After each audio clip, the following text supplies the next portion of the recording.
Welcome to the Great Detectives of Old Time Radio from Boise, Idaho.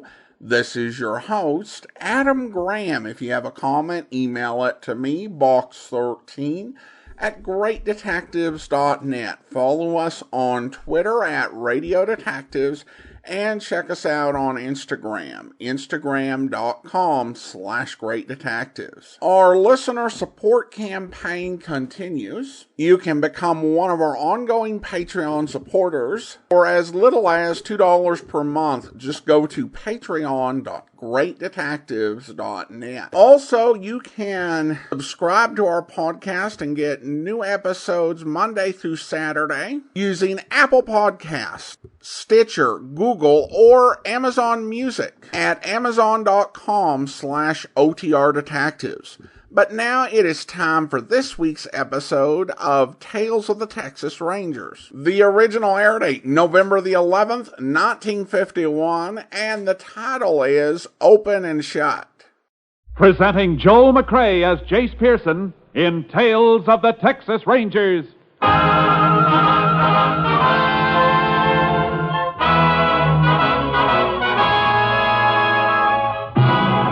Tales of the Texas Rangers, authentic stories from their official files.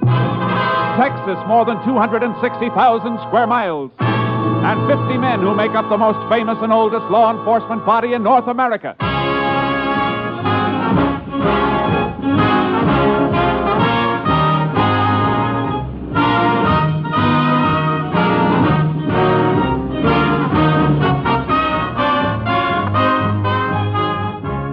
From the files of the Texas Rangers come these stories based on fact.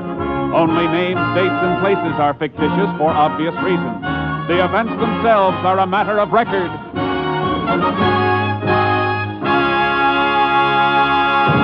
Case for tonight, Open and Shut.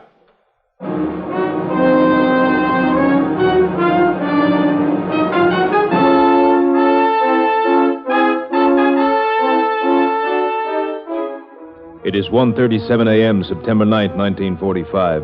John Meston, a wealthy rancher, is awakened by the sound of a speeding car screeching to a stop on the driveway outside his house. Seconds later, he jumps out of bed and reaches for a robe as the downstairs door opens. His daughter, Connie, comes up the stairs screaming hysterically. Daddy, please. Connie, baby. What is it? What's the matter? Oh, Daddy, Bob. He's dead. He's dead. Bob, dead? What happened to him? Connie, get hold of yourself. What happened? I'm frightened, Daddy. I'm frightened. There was a man with a bandana over his face. Where, Connie? Where? The old cattle road east of the ranch. We were parked there and... Oh, it was horrible. Oh, Here, sit down. Sit down while I call the sheriff. And you'd better have a doctor. Get something for your nerves. He tried to hold us up. Right now. Bob had his gun in the car. They fought over it. Operator, get me Sheriff Sykes. I want to report a murder.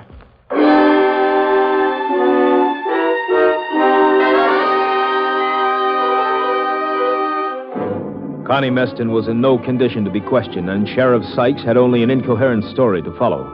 He called the Texas Rangers. Ranger Jace Pearson was assigned to the case. He arrived at the Meston Ranch shortly before dawn. Might as well wait here in the library, Ranger. The doctor's still in with the girl. She's had a mighty bad shock. Did she tell you where it happened, Sheriff? Yeah, the old cattle road east of the ranch. I got some men riding out there now. They'll call us as soon as they find the body. If that girl isn't going to be able to talk real soon, we better get out with your men. Oh, here's the girl's father. Sorry to keep you waiting, Sheriff. How are you, Mr. Meston? Glad you got here, Ranger. Can we talk to your daughter now, Mr. Meston? I'm afraid not. Doctors put her to sleep. Says she must have absolute rest for a few hours. There's no point in our waiting then, Sheriff. We can come back later. I'm sorry, but that'd be best. I'll walk out with you. What's the best way to get to that cattle road? Drive into town, then around the highway. Be shorter to cut across the ranch on horses. You got yours in your trailer. Maybe Mr. Meston will lend me one. Take your pick of the stable, Sheriff. Couldn't we drive across the range? No, you got a ravine to cross and a stream to ford. What time did your daughter get home, Mr. Meston? Just a minute before I called the sheriff. Little after 1:30. I'd only been in bed about an hour. Locked up about 12:30 and turned in. Is this the car she came home in? Yeah, Bob Brady's car. I heard her drive up, then I heard her crying. Came in and tore up the stairs to my bedroom. I'm afraid it's going to take a long time to get over this. Don't let anybody touch this car until I can get a fingerprint man to go over it. Killer may have left his mark someplace. I'll see it ain't touched. Well, I'll go get me a horse in the stable, Ranger. How well did your daughter know Brady? Well, they went around together for a spell, but this date last night was the first they'd had in a long time. Brady worked for me. Doing what? Accountant. Handled all the ranch business. Got an office in one wing of the house. I see. I'll radio for a fingerprint man to come down from our lab while the sheriff's getting his horse. Want me to ride with you for any reason? No. Better do whatever you can to bring your daughter around so we can talk to her. We'll be back later.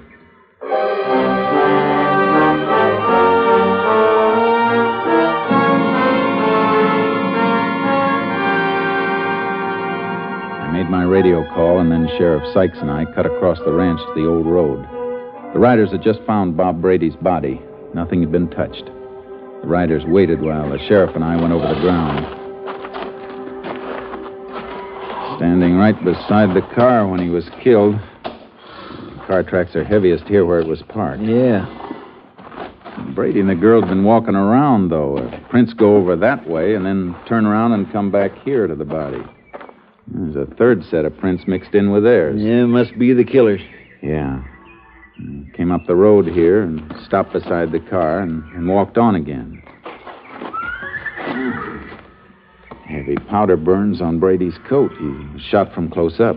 I only saw the girl for a minute. Couldn't make much out of what she was saying, but I think Brady was killed with his own gun. How come? Carried an automatic in the glove compartment of his car. He toted quite a bit of the ranch's cash on him sometime. It's funny the killer didn't use his own gun, unless he didn't have one. Well, the girl said Brady tried to get his gun from the car. Fellow took the gun away from Brady and killed him. So I guess he couldn't have had a gun of his own. It doesn't make sense. He was taking a mighty big chance, staging a holdup if he wasn't armed.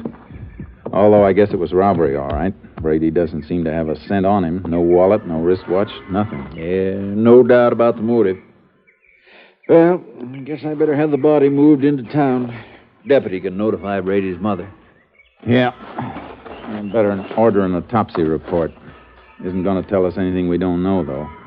Keep a couple of your riders here. Sure thing, but what do you want them to do? Beat the brush and look for Brady's gun. And while they're looking, we can follow this extra set of tracks and see where they lead.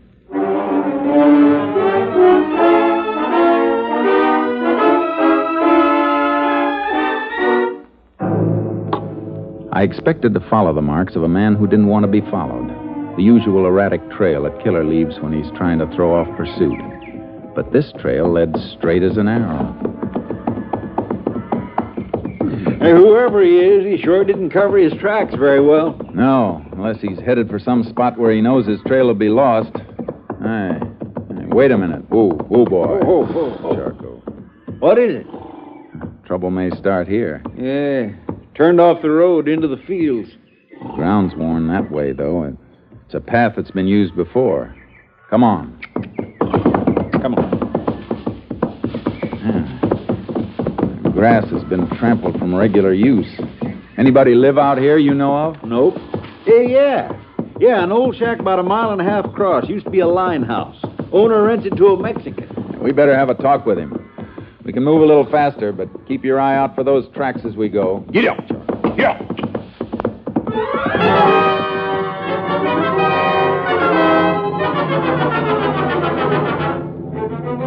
We reached the shack, and the earth around it were the boot prints of a man. They matched the ones we'd been following.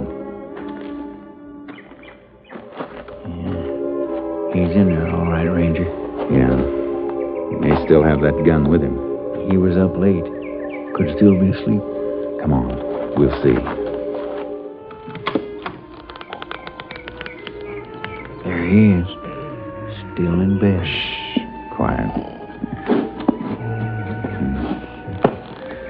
Take a look at these boots. Right beside his bunk. Bent nail in the heel of one of them. Yep.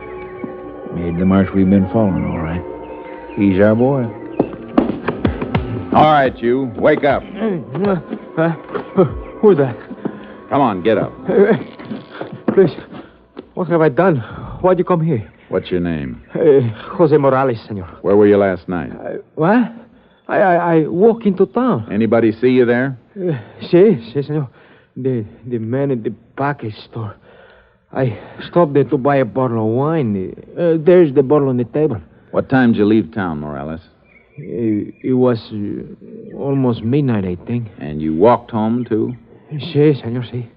But why do you ask me all these questions? I don't know it. How long does it take you to walk back here? Hour, maybe more. I don't have a watch, senor. Are you sure you don't have a watch now? Sí, I never owned one. Senor. How about a gun? I don't have a gun. How did you come when you came home? Well, No, I don't remember, senor. I just walked. Well, you better remember. You came up the cattle road. We followed your boot tracks. Were you alone all the time? Sí, alone. You didn't see a car parked on the cattle road? Sí, senor, sí. There is man and girl there. They will remember that they see me there. What's that? Hold it, Sheriff. Go ahead, Morales. When did they see you? On the way home, I passed by the car. I think maybe the car is broke down. So I took a look inside, but there's nobody there. And then I walk a little further. I meet a man and girl. I asked them, is something wrong with the car? Go ahead. Well, they told me no. So I just come away. Senor, if you can find them, they will remember. They can tell you I was there. This man's walking himself right into the electric chair, Jace. Yeah, too easy. You better get dressed, Morales. You're coming with us. But why, senor? What have I done? You'll find out later. Just get dressed. Let's comb this shack, Sheriff. See if we can find that gun.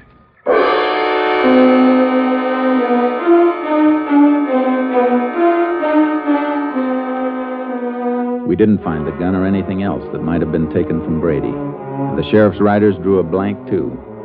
But we had enough to hold Morales at the jail. We locked him up and went back to the Meston Ranch. Before you speak to my daughter, gentlemen, I want to ask you to kind of take it easy. In here. Connie, it's Sheriff Sykes and the Ranger. Howdy. Miss Connie? Hello. Miss Meston, would you mind telling us just what happened last night? Well, Bob called me, Bob Brady. He wanted to see me. We hadn't seen each other for some time. I thought he worked here at the ranch. Well, it did. I meant we hadn't been out together for a long time. I'm sorry. Go ahead. Well, he picked me up here, and we drove.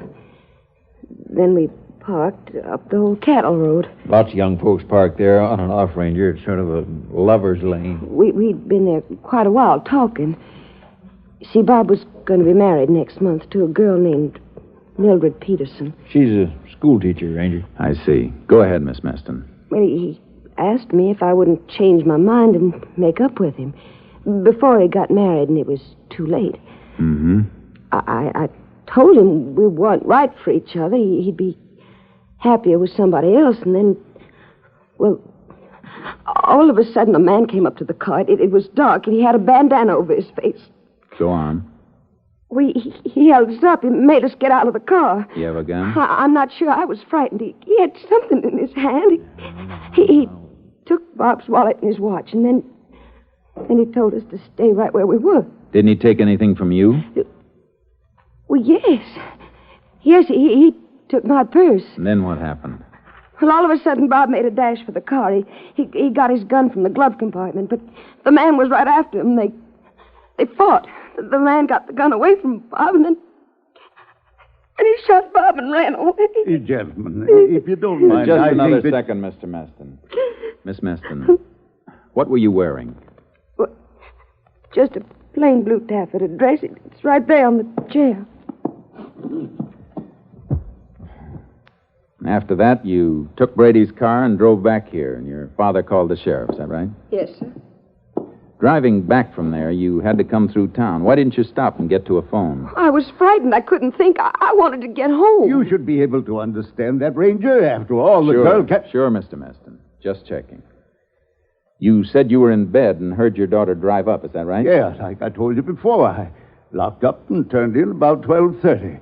Connie come home about an hour later. Came in and right up to your bedroom, is that right? Yes. Why? Just getting the picture. All right, Sheriff. We can go now. Right. Oh, we can find our own way out, Mr. Meston. Miss Connie can come into town and dictate her statement in a day or so. Thank you, Sheriff. Well, Ranger, this looks like a quick one to me. Case against the Mexican Morales is open and shut. I don't know, Sheriff. Somebody's lying. Meston said he locked up and went to bed. His daughter came in and went tearing up to his bedroom. Well, what's wrong with that? How'd she get into the house if Morales took her purse? Her keys would be in it. Well, she might have had her key in the pocket of her dress. Might have, except for one thing. That dress has no pockets.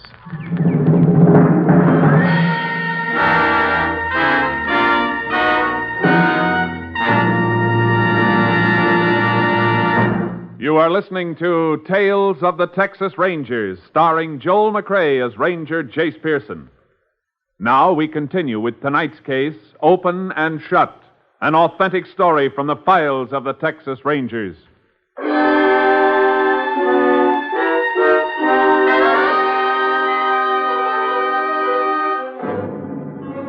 I checked on Morales' story as best I could.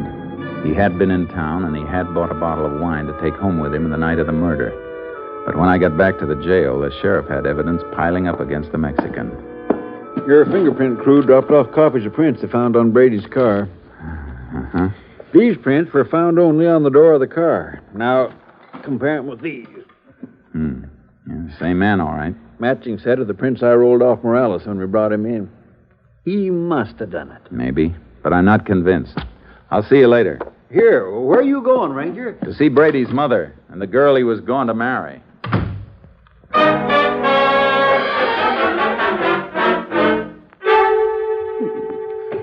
The only boy I had left. His two brothers were killed in the war. And... Please, Mother Brady, we've got to help the Ranger. Oh, I'm sorry, Ranger. It's all right, ma'am. How long had it been since your son had been out with Connie Meston before last night? 6 months. I thought it was all over. I thought she'd leave him alone when she knew him and Mildred was going to be married. Did he brood about her much during the time he wasn't seeing her? No. He knew it was best. She was spoiled. She never really wanted him. Except when she found out she couldn't have him. Miss Peterson, you and Brady ever quarrel about Connie Meston? Oh, no. He was over it. He knew what she was. She's a cruel, heartless little cheat.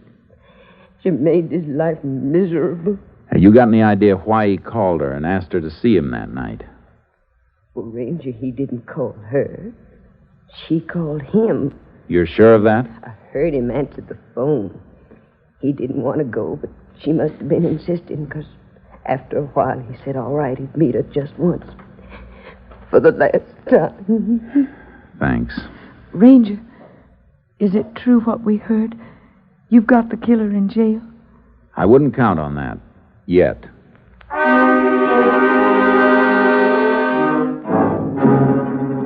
I went back to the jail and questioned Morales again. He was frightened, but his story never moved an inch from what he told us the first time. Then I saw the sheriff. I spoke to District Attorney Jace. He thinks we got enough to take the grand jury for an indictment. Give me one of the mug shots you took of Morales when you brought him in. Sure. Here's a picture. Thanks. I want Connie Meston to look at it and see if she can identify Morales. Well, she said the man who stuck him up had a bandana over his face. She said a lot of things, Sheriff. Brady struggled with the man who killed him. Morales carried a bottle of wine from town to his shack. We checked that.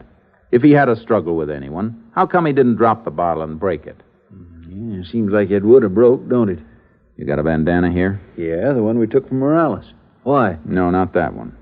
I want one with a different color and pattern. Maybe one in my deputy's locker. Get it. I want to see how many lies Connie Meston can tell. I won't be satisfied with the case against Morales until we find Brady's gun and the things that were supposed to be stolen.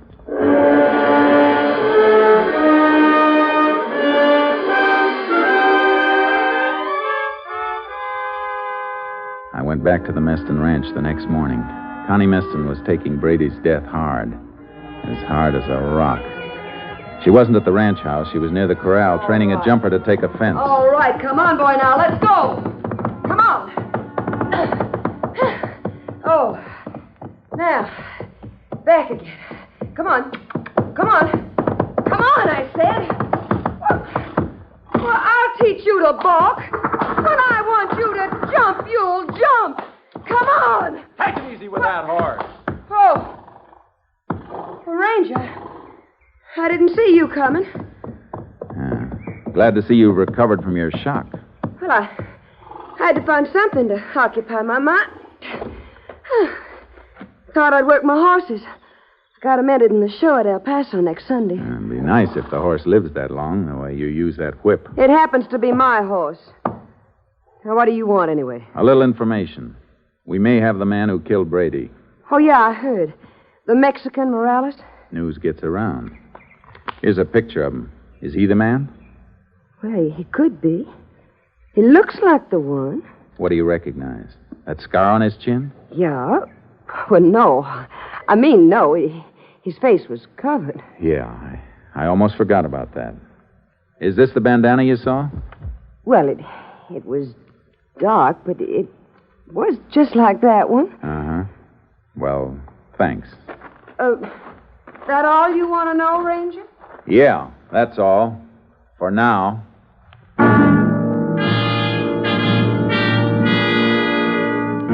I saw Connie Meston's father as I was leaving the ranch. He seemed pale and shaky seeing me there. I was certain that Connie Meston was lying all the way. The sheriff dropped a bombshell in my lap when I got back to the jail. He was running for his car when I drove up. Hey, Sheriff!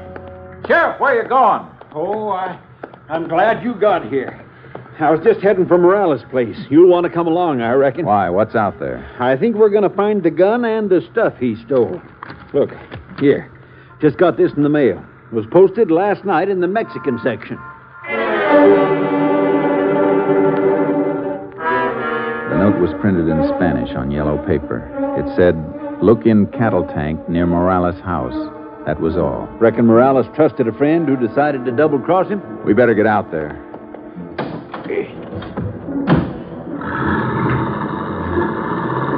Well, there's no doubt about this case now, Ranger. We find that gun and Morales is headed for the electric chair for sure.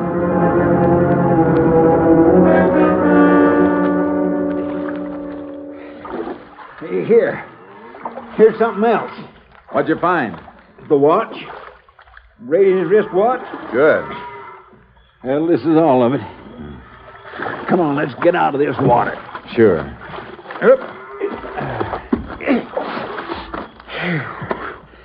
Nice haul. The gun, the girl's purse, Brady's wallet, and wristwatch, right on Morales' doorstep. That's the end of this case. No, it isn't. Oh, now, Jace. Look at these things, Sheriff. Look at the muzzle of this gun. It's clogged solid with dirt, packed tight. Well, always some mud in the bottom of a cattle tank. Yeah, but this isn't mud. It's packed earth, and it's packed so tight it didn't dissolve in the water. Yeah. Say, that is funny. Sheriff, this gun was buried someplace after it was fired. Buried and then dug up again and thrown into this cattle tank. Say, you're right. Traces of dirt packed into the holes of the watch band, too. And in the wallet. Sure. But look at this purse. The purse wasn't buried, or the same dirt would be jammed in the metal frame. Connie Meston's keys. She had them when she ran home after Brady was shot. She brought the purse with her to plant with the stuff she dug up after she knew Morales was under suspicion. You mean she killed Brady, buried the evidence before she went home to make it look like robbery? Yeah, because the real motive was jealousy. You hold Morales another 24 hours. That'll be long enough to get what we need. Then Connie Meston can take his place. But you got no proof on her. I'll send that anonymous note through to the handwriting division at our lab. They can get a sample of Connie Meston's writing from horse show registration blanks at El Paso for comparison. Yes, but will that help, Ranger? After all, the note is printed, and it's in Spanish. There'll still be similarity in letter formation.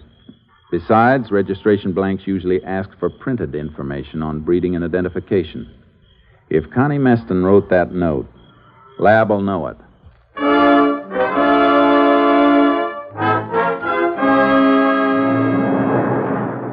It checked. Connie Meston's printing on registration blanks for the horse show matched the printing on the anonymous note. It was almost enough, but I wanted one more thing. A trace of dirt on something she owned. A trace that would match the earth that had been packed in the muzzle of Brady's gun when it was buried. I drove out to the Meston ranch and found Connie in the stables. Mind if I come in? Oh, you here again? What do you want this time? I thought you might like to know we found Brady's gun. Anonymous note told us where it was. Cattle tank out at Morales' place. You got a good case, then. No, Morales didn't put the gun in the tank. How do you know? Because the gun and the other things had been buried. They were dug up again and thrown in the tank. Well, maybe he decided to change the hiding place. While we were holding him in jail? No, it's not likely. Morales didn't kill Brady. Well, you know who did? Not for sure, but we'll find out. Whoever dug those things up must have carried them in something while they were taking them to the cattle tank. Some dirt was jammed in the muzzle of the gun. We find out what it was carried in, clothing maybe, somebody's pocket. We can match the dirt in our lab. I see. That's very interesting. I thought you'd think so. Well, I guess I better be getting back to town.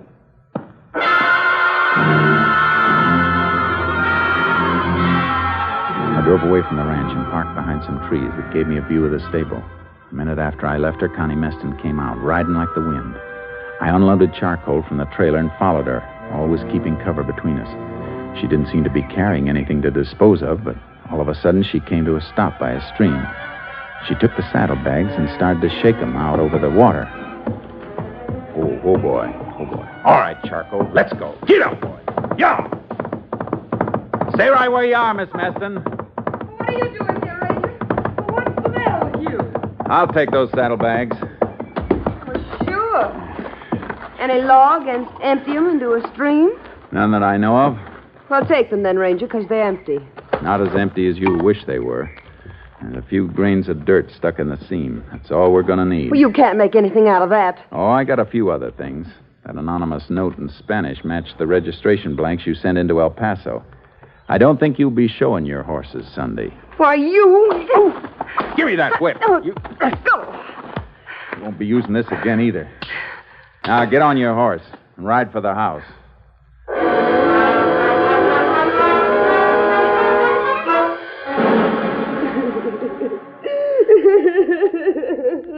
I'm taking her in, Mr. Meston. I got an idea you started to suspect she was lying the same time I did. She's not lying, Ranger. She didn't know nothing about it. I did it. I shot Brady. I'm sorry, but that won't work either. I got her pinned down all the way. Daddy, help me talk to him. Well, give him some money. What kind of a father are you if you can't help me? Shut up! Why, you hit me. Yes. I should have started 20 years ago before I let you get to be what you are. Maybe I'm not legally guilty, Ranger, but I'm guilty of raising her the way I did. It's too bad you didn't think of it sooner. All right, Connie, let's get into town.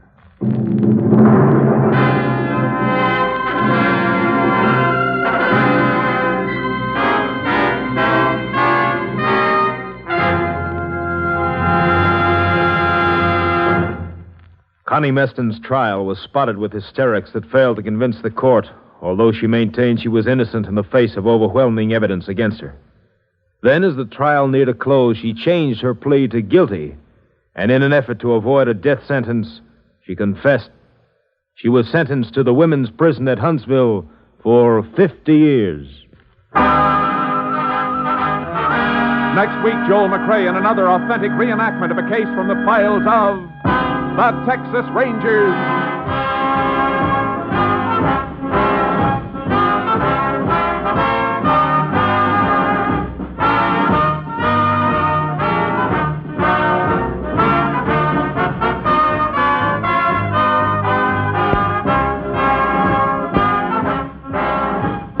McRae is currently seen starring in the Universal International Technicolor production Saddle Tramp.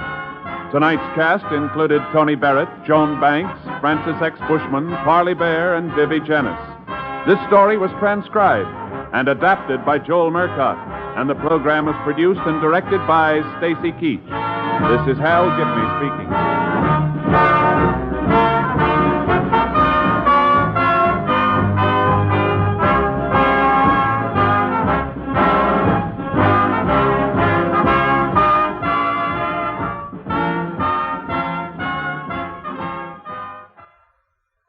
Three chimes mean good times on NBC.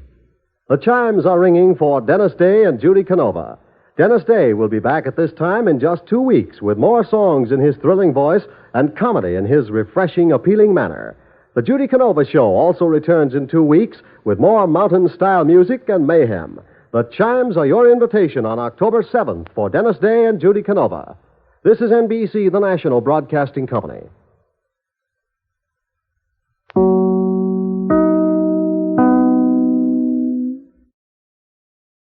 Welcome back. Well, an interesting case where Jace clearly had a hunch from the beginning that things were not exactly right.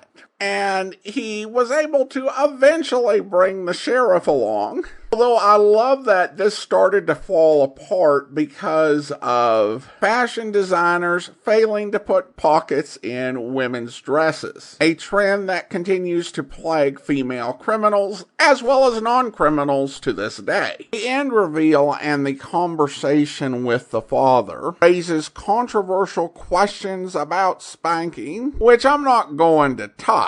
But I think the point with the daughter isn't so much that she wasn't spanked growing up. It was that there really doesn't appear to have been any discipline at all. And she was just kind of spoiled and able to get whatever she wanted, and in turn made everyone else around her miserable. Except perhaps for the father, who didn't see it until it was too late.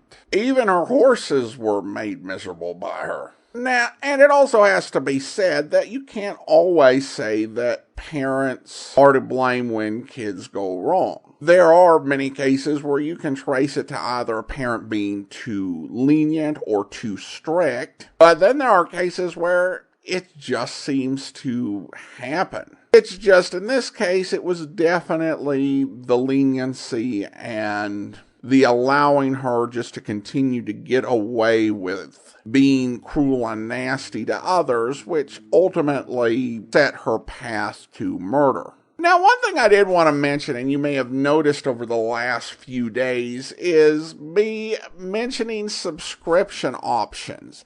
And it was kind of a funny thing, because I had reached out to Amazon Music about promoting my podcast on their service. And they got back to me after quite a few months. You know, there's obviously a lot of applications and things that they dealt with.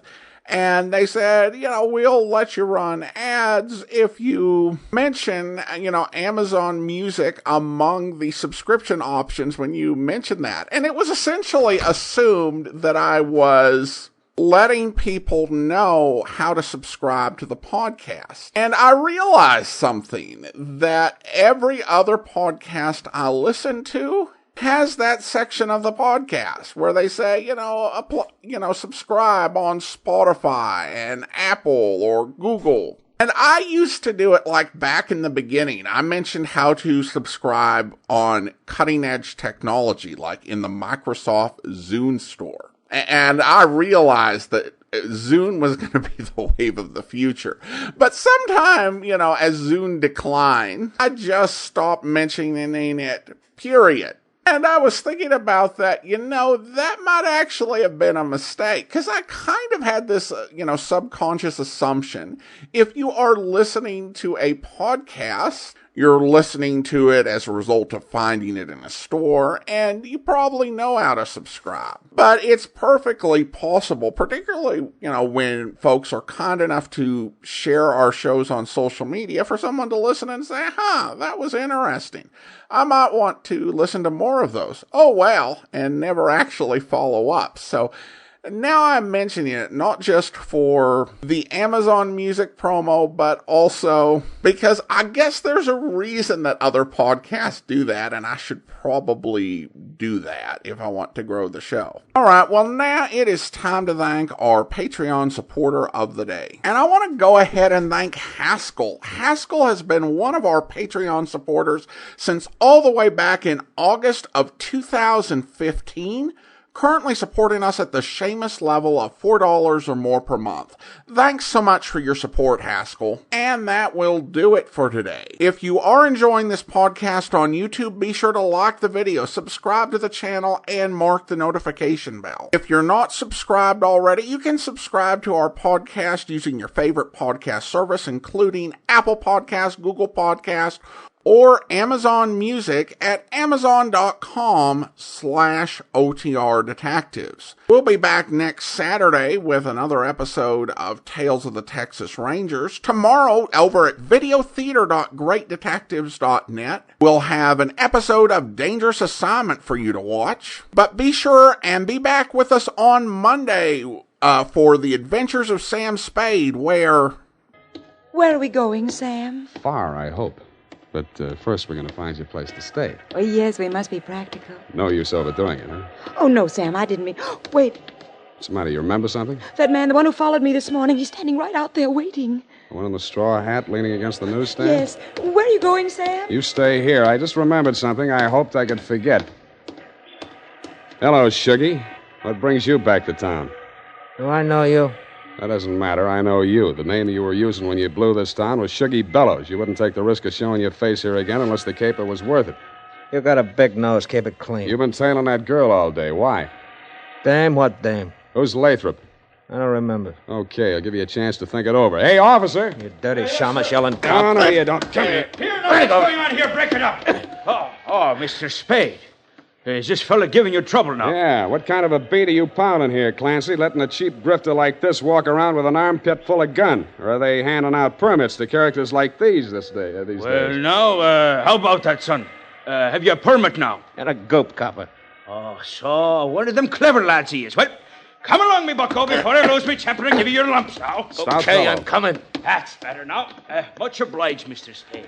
I'll pay you for this, shamus. And that will do it for today. If you do have a comment, email it to me, box13@greatdetectives.net. Follow us on Twitter at Radio Detectives and check us out on Instagram, instagram.com/greatdetectives. From Boise, Idaho, this is your host, Adam Graham, signing off.